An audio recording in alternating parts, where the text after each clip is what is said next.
Hey everyone, I'm in a bit of a situation and I could use some advice. My name is Mark, I'm 30, and my wife Sarah is 27. We've been together married for 10, and we have a beautiful 10-year-old daughter, Lily. We're also expecting our second child, which is supposed to be a joyous occasion, but things have taken a turn for the worse. To give you some background, I own an IT company that I've been building for the past 5 years. It's doing pretty well, and it brings in enough money to support my family comfortably. Sarah used to work, but she's currently unemployed and on maternity leave. She spends a lot of time with our daughter and takes care of our home. We've always been a close-knit family, or at least I thought we were. Recently, I started noticing some changes in Sarah's behavior. She's been spending a lot of time with our neighbors, particularly one of them, a guy named Tom. Tom is around our age, single, and always seemed friendly. I didn't think much of it at first, figuring she just needed some adult interaction while she's home all day. But then she started treating me differently, colder, more distant. I chalked it up to pregnancy hormones, but something kept nagging at me. A couple of weeks ago, I came home early from work to surprise Sarah with lunch.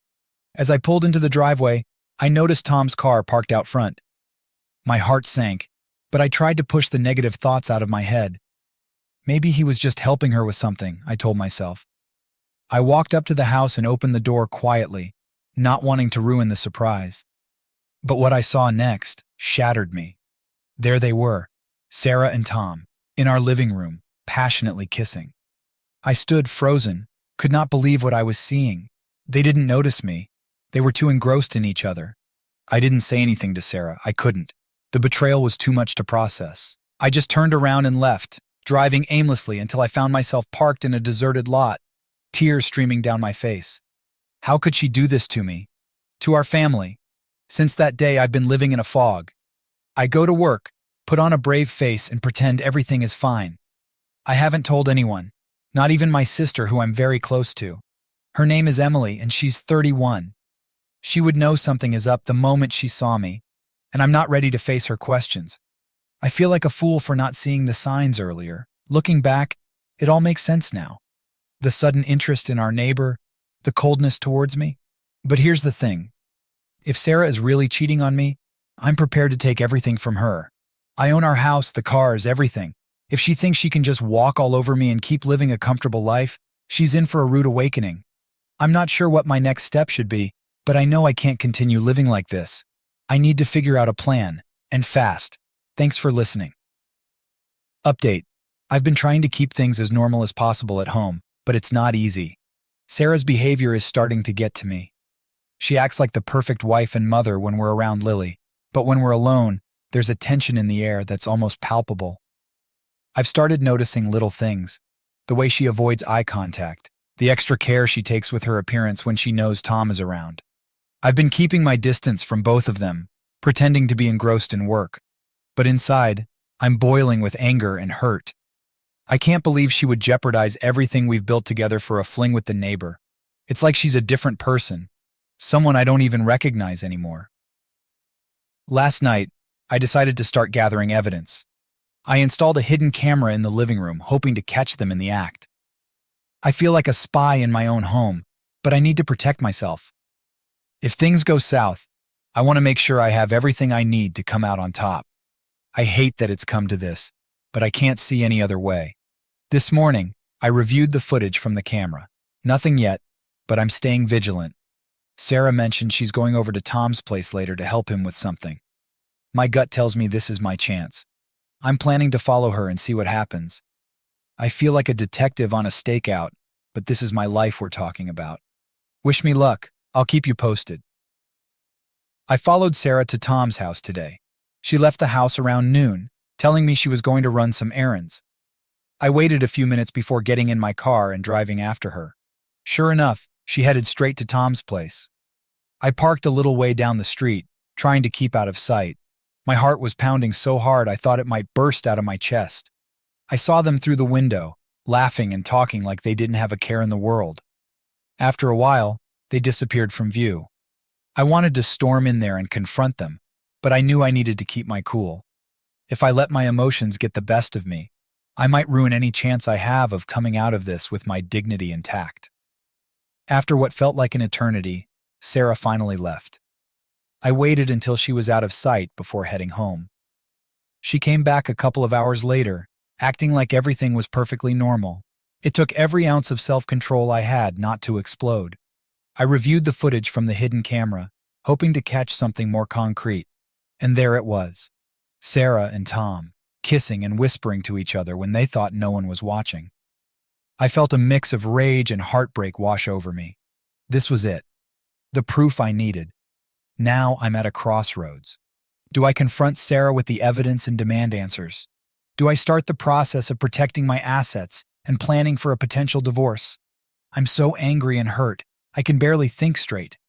Thanks for your support.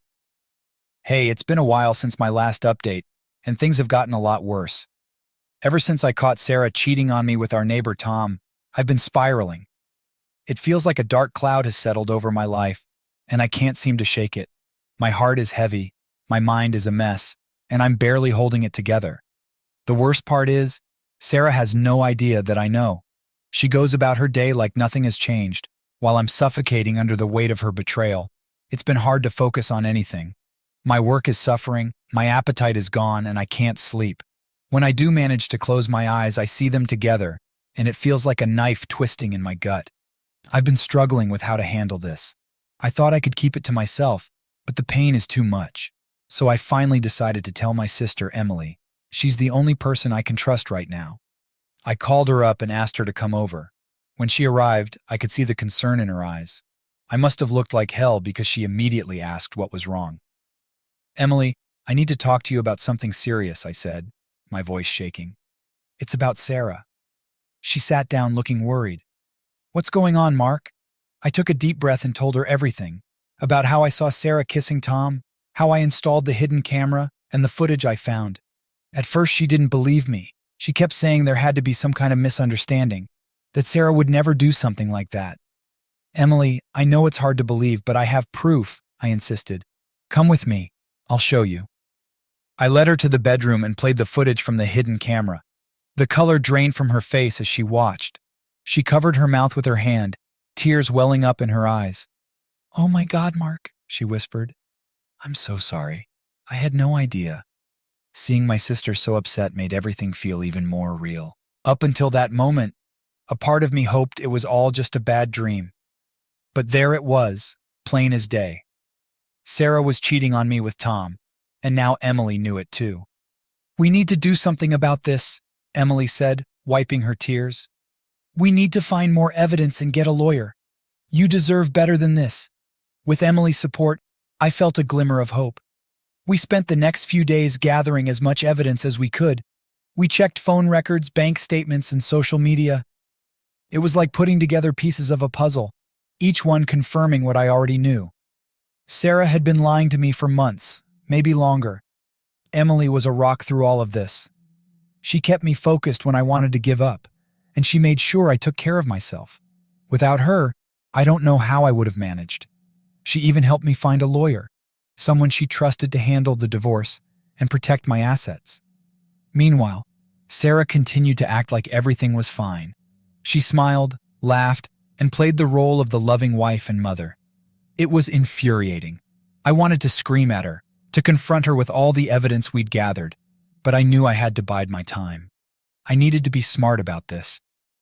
One night, as I lay in bed, unable to sleep, I started thinking about our life together. Over a decade of memories, good and bad, all tainted by her betrayal. How did we get here? What went wrong? Was there something I could have done to prevent this?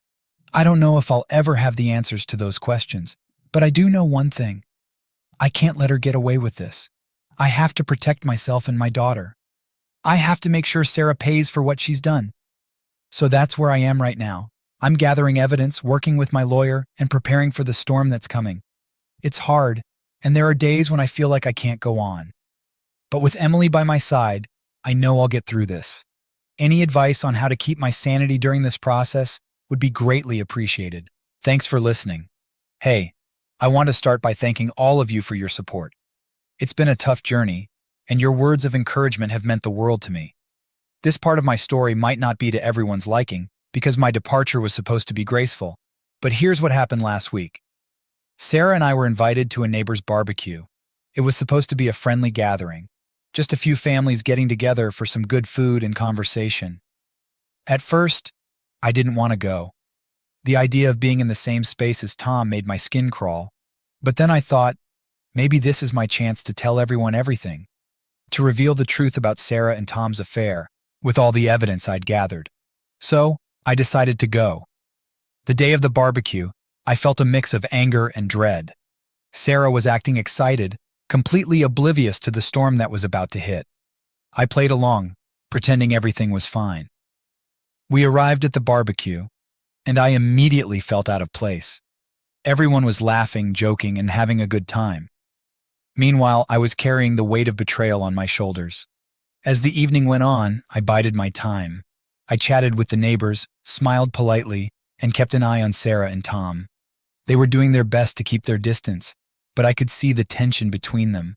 It made my blood boil, but I stayed calm. I had a plan, and I needed to stick to it. Finally, when the moment felt right, I cleared my throat and asked for everyone's attention. The chatter died down, and all eyes turned to me. I could see the confusion on their faces, wondering what I was about to say. "Hey everyone, I know this might not be the best time, but there's something I need to get off my chest," I began, my voice steady but my heart racing. "I've recently discovered something that's been eating away at me, and I can't keep it to myself any longer." I glanced at Sarah, whose face had gone pale. Tom was shifting uncomfortably, avoiding eye contact. I took a deep breath and continued. "I found out that my wife Sarah has been cheating on me with our neighbor Tom. I have proof of their affair, and I can't stay silent any longer." Gasps and murmurs erupted from the crowd. Sarah's eyes were wide with shock and fear, while Tom looked like he wanted to disappear. I pulled out my phone and played the video from the hidden camera, the one showing Sarah and Tom kissing in our living room. The reactions from the neighbors were a mix of disbelief and disgust. "I trusted these two people, and they betrayed me in the worst possible way," I said, my voice cracking. "I'm not sharing this to cause a scene, but because I deserve better. My daughter deserves better. And I needed you all to know the truth." With that, I walked away, leaving Sarah and Tom to face the backlash from our neighbors. It wasn't the most graceful exit, but it was necessary. I had to take control of my life and start moving forward. The next day, I moved out of our house. I couldn't bear to stay in the place where Sarah had betrayed me. I found a new house not far away, close enough to keep an eye on things but far enough to start fresh. It wasn't easy, but it was the right decision. I took Lily with me. She's only 10 years old, and I couldn't bring myself to tell her the truth about what happened. I just told her we were moving for a few days, trying to keep things as normal as possible. She seemed to take it in stride, but I could see the confusion in her eyes. It wasn't long before Lily started asking questions. She wanted to know why we had moved, why Mommy wasn't with us. I did my best to reassure her, but I knew it was only a matter of time before she found out the truth. Kids at school can be cruel, and I feared she'd hear about her mother's affair from someone else. Sure enough, one day Lily came home from school, her eyes red from crying. She had heard the whispers, the cruel comments from her classmates. She asked me if it was true, if Mommy had really done something so terrible. It broke my heart to see her in so much pain, but I couldn't lie to her. I sat her down and explained, as gently as I could, what had happened. It was the hardest conversation I've ever had, but she deserved to know the truth. Meanwhile, Tom tried to reach out to me multiple times. He called, he texted, and once he even showed up at my new house. He said he loved Sarah, that he couldn't live without her. I didn't listen to a word he said. The damage was done, and there was no going back. Sarah, on the other hand, kept trying to contact me as well. She sent countless messages, begging for forgiveness, saying it was a mistake. But I couldn't bring myself to respond. She had made her choice, and now she had to live with the consequences. Emily has been a constant support through all of this. She checks in on me regularly, making sure I'm holding up. She's also been helping with the legal side of things, working with our lawyer to make sure everything is in order for the divorce. I don't know what I'd do without her. I've started seeing a therapist, which has been helping a bit. It's been good to have someone to talk to, someone who can help me process everything that's happened. The pain is still there, but I'm learning to cope with it, to find a way to move forward. Lily is also seeing a therapist, I want to make sure she's okay, that she has someone to talk to about all of this. It's not fair for a 10-year-old to go through something so traumatic, but I'm doing my best to support her. Thank you for listening. Your support means more than you know. I hope you're all doing well. I made the decision that I didn't want to see Sarah anymore. Every time I thought of her, it felt like a knife twisting in my heart.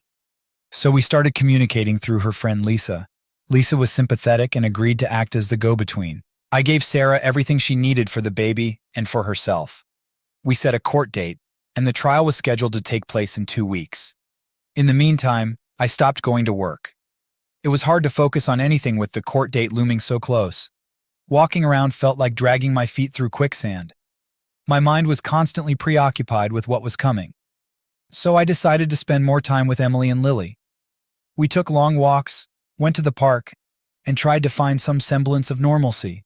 It was a much-needed distraction, and being with them brought me a little bit of peace. Lily was handling things better than I expected, but I knew she was still hurting. She had a lot of questions, and I did my best to answer them honestly without burdening her with too much detail. Emily was my rock, as always. She was there for me, helping me stay grounded and focused. I don't know what I would have done without her. One day, Emily and I were talking about the upcoming trial. She told me that Sarah had found herself a good lawyer, someone with a reputation for being tough and relentless. At first, I felt a pang of anxiety, but then I remembered all the evidence we had gathered. I was confident in my case. I had the proof of Sarah's affair, and I knew that it would hold up in court. So I didn't worry too much about her lawyer. Still, the days leading up to the trial were hard. I felt a constant knot in my stomach, and sleep was a rare luxury. I spent a lot of time going over the evidence, making sure everything was in order. Emily helped me organize everything, and we went over my testimony again and again, making sure I was prepared for anything.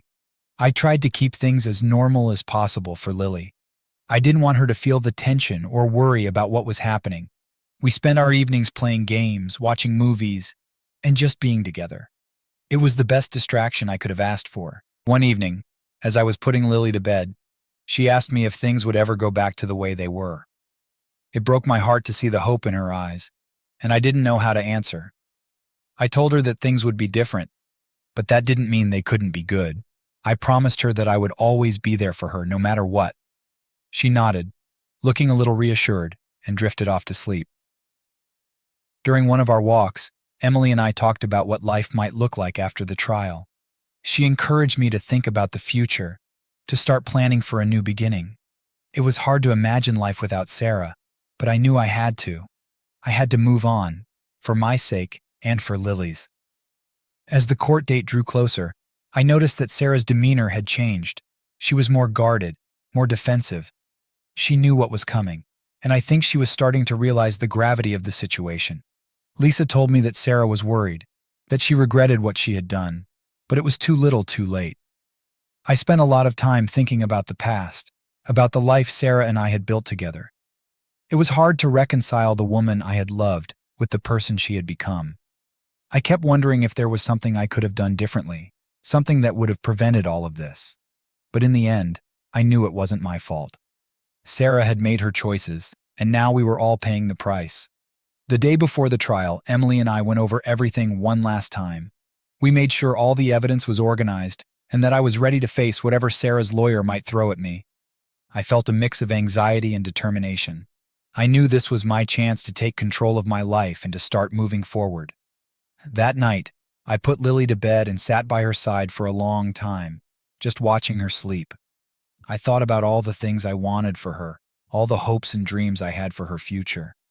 I knew that no matter what happened in court, I had to be strong for her. She deserved a father who would fight for her, who would protect her and provide for her. So that's where things stand. The trial is just around the corner, and I'm ready to face it head on. Thank you all for your support and for being there through this difficult time. I'll keep you posted on how things go. Wish me luck. Today I'm celebrating a surge of strength and the beginning of a new life. Yesterday was the trial, and it was a day I'll never forget.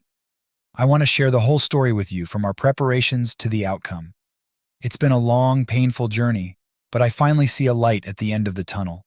In the days leading up to the trial, the entire family rallied around me. Emily was a constant source of support, helping me organize all the evidence and preparing me for what was to come. We spent hours going over my testimony, making sure I was ready for anything Sarah's lawyer might throw at me. I wanted to be as prepared as possible, and Emily made sure I was. My parents came into town to be there for the trial. They'd been devastated when they found out about Sarah's betrayal, and they wanted to support me in any way they could. Their presence was a comfort, reminding me that I wasn't alone in this. My brother Mike also flew in. He's always been the protective older brother, and he was ready to stand by my side through it all. The night before the trial, we gathered at Emily's house. It felt like a war room, with everyone offering advice and encouragement. We went over the evidence one last time, and Emily made sure I had everything I needed. I could see the worry in my family's eyes, but there was also a fierce determination. They believed in me, and that gave me the strength I needed.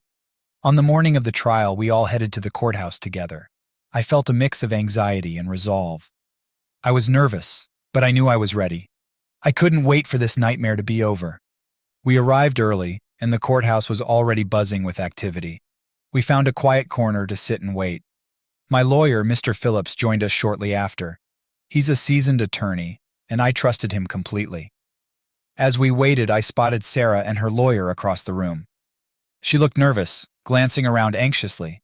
It was clear she knew what was at stake. I felt a pang of sadness, remembering the good times we'd had together. But I quickly pushed those thoughts aside. She had made her choices, and now she had to face the consequences. Finally, it was time to head into the courtroom. My heart was pounding as we walked through the doors and took our seats. The judge entered and the trial began. Mr. Phillips started by presenting the evidence we had gathered, the video footage of Sarah and Tom, the phone records, and the messages. As he laid everything out, I could see the shock and disbelief on the faces of those in the courtroom. Sarah's lawyer tried to discredit the evidence, but it was clear they were grasping at straws. They argued that the video was taken out of context, that the messages were harmless, but the evidence was damning. Sarah sat there, looking more and more distressed as the trial went on. She glanced at me a few times, her eyes pleading, but I couldn't bring myself to meet her gaze. When it was my turn to testify, I took a deep breath and walked to the stand. I recounted everything, how I discovered the affair, the steps I took to gather evidence, and the impact it had on me and Lily. I spoke from the heart, and I could see the sympathy in the eyes of the jury.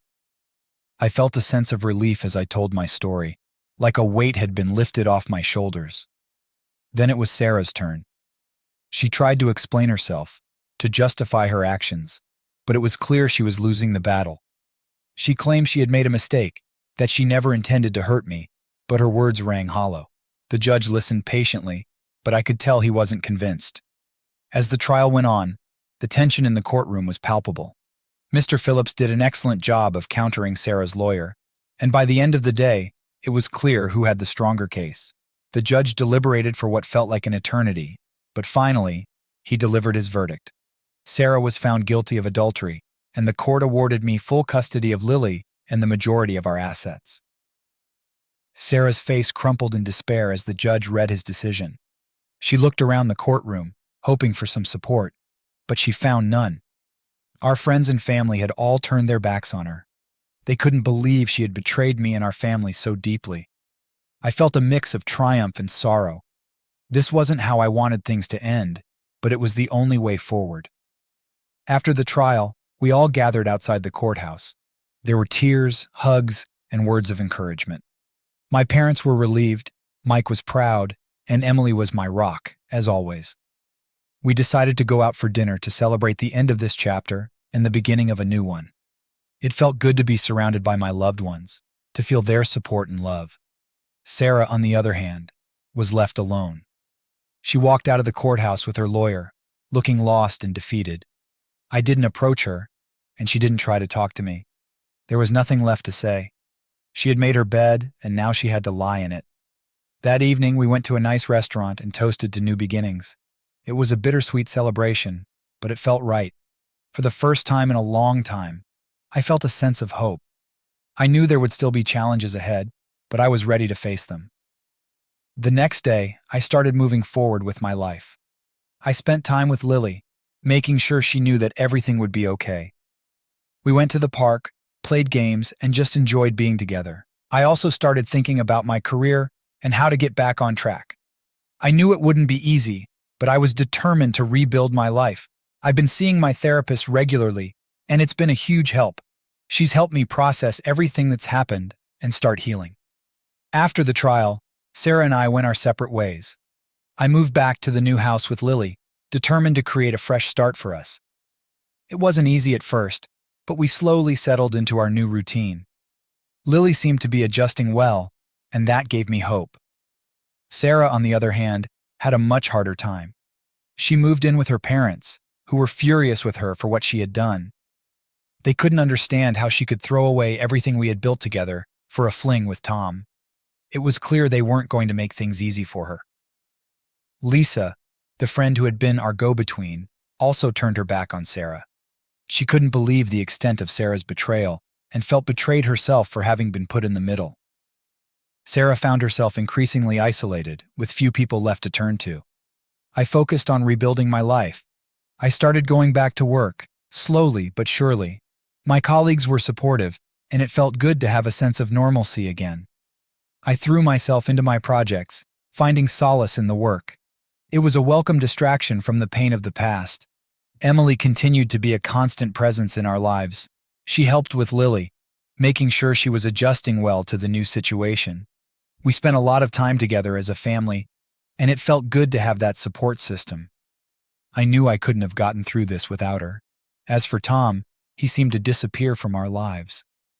After his last visit, I made it clear that I wanted nothing to do with him. Life is starting to feel a little more normal now.